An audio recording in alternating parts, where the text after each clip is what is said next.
Hello everyone, my name is Sylvia Widyarini with NPM 24411149 Management Class 24B. Here I will discuss the evolution of management. Evolution of management theory. Management and organization are historical products, social conditions from the scanning. So we can understand the evolution of management theory in terms of how humans have engaged with relationship problems at certain periods in history. One of the central lessons in studying the evolution of management theory is that we can learn from the trials and errors of those who have preceded us in controlling the fate of organizations. Evolution of management theory. Scientific management stream. School of Classical Organization Theory. Flow of Behavior. Management Science. Systems Approach. Contingency Approach. Scientific Management Stream. Scientific management theory emerged in part from the need to increase productivity in the early 20th century, especially in the United States. Skilled labor was in short supply. The only way to increase productivity was to increase worker efficiency. Scientists in the scientific management stream. Frederick W. Taylor, 1856-1915. Henry L. Gantt, 1861-1919. Frank Lillian Gilbert, 1888-1924-1878. 1972. Frederick W. Taylor based its philosophy on four basic principles. The development of true scientific management, determining the best method for carrying out its task can be determined. Scientific selection of workers, so that each worker will be given the responsibility to carry out the task best suited to him. Education and scientific development of workers.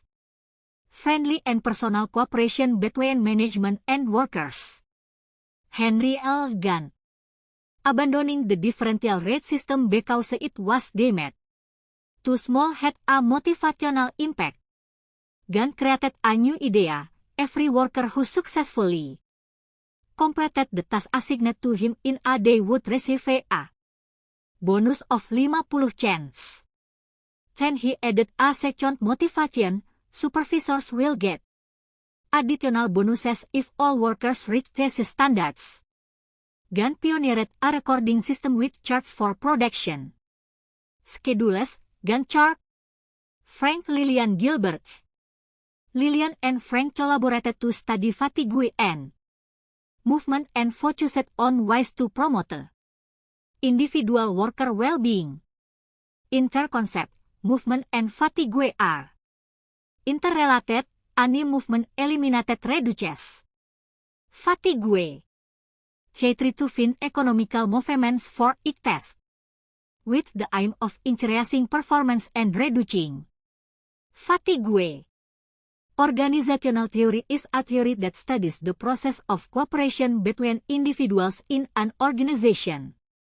In the school context, organizational theory can explain how schools communicate with various parties, as well as aspects of school organization, such as organizational goals, organizational climate, organizational structure, organizational context. Organizational theory encompasses a variety of perspectives and frameworks that examine organizational behavior, structure, and function. This theory attempts to explain how elements in an organization interact and influence outcomes. Scientists from the Classical Organization Theory School. Henry Fayol, 1841-1925. Max Weber, 1864-1920. Mary Parker Follett, 1868-1933. Chester E. Barnard, 1886-1861. Henry Fayol. Fayol argued that sound management practices have certain patterns that can be identified and analyzed. 14 Management Principles. Fayol S. 14 Principles of Management. 1. Division of Tasks. 2. Manager as Authority. 3. Discipline. 4. Unity Command. 5. Unity in Direction. 6. Individual interests are subordinated to the public interest. 7. Rewards.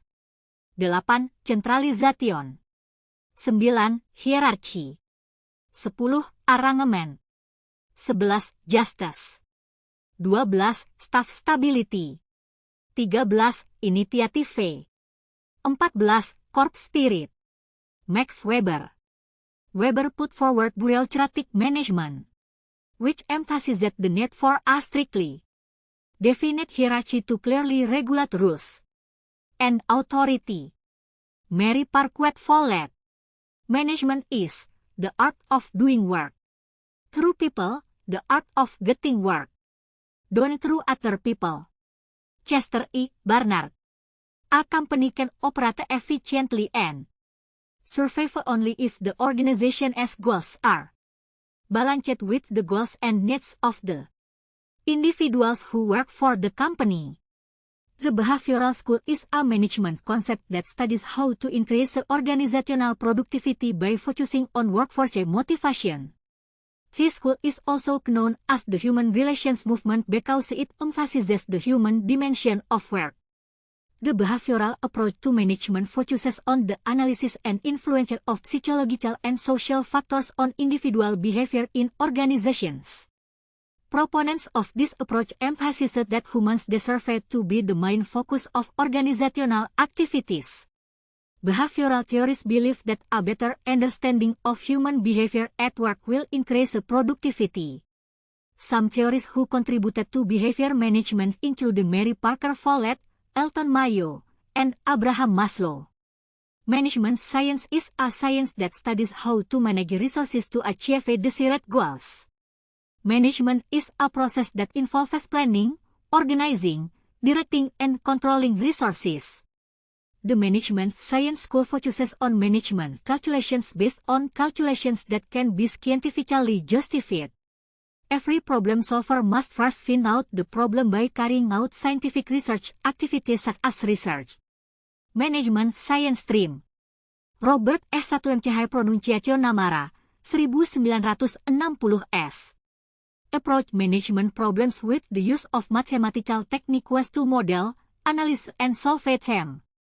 The management systems approach is a way to understand and solve complex problems in an organization in a holistic and interdisciplinary manner.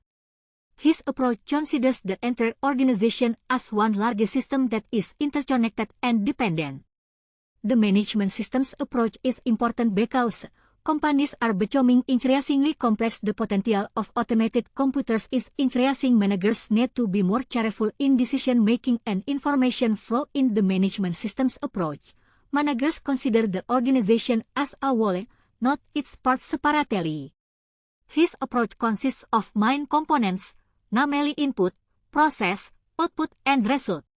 The steps of the management system approach, namely viewing the company as a system, recognize the environmental systems, identify company subsystems, moving from the system level to the subsystem.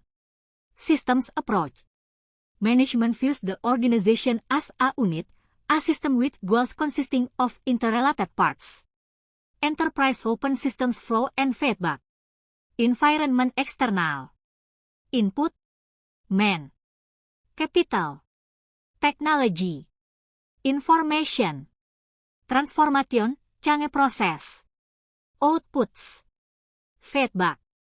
The contingency approach is a management theory that states that there is no one method that suits everyone in managing an organization.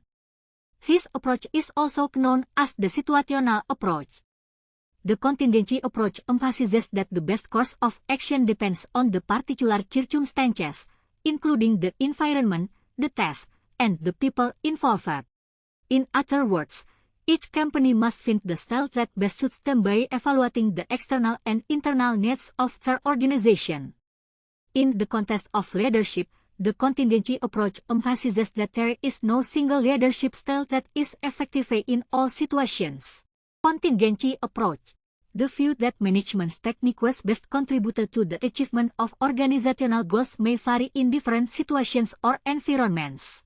That's what I can say regarding management evolution material.